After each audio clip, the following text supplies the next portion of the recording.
Jai Shri Krishna, a very warm welcome to the day 4 of my YouTube channel Dental Tips.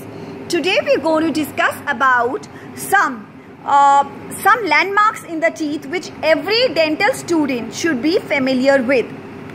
Incisal margin. Incisal margin is present in anterior teeth. It's used to cut the food. It is analogous to the occlusal surface of posterior teeth. Then we come to cingulum. Cingulum is present in, it's a bulbous convexity which is present in the palatal surface of upper anterior teeth and lingual surface of lower anterior teeth.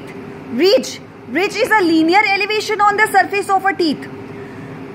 Marginal ridge. Marginal ridge comprises of mesial marginal ridge and distal marginal ridge in the lingual surface of the anterior teeth, and it is located next to the mesial edge and distal edge of occlusal surface of posterior teeth. Pits. Pits are basically small depressions which are located in the grooves or at their termination. Then we come to fossa. Fossa are rounded depressions on the surface of the teeth. Then we come to triangular fossa. Triangular fossa are present.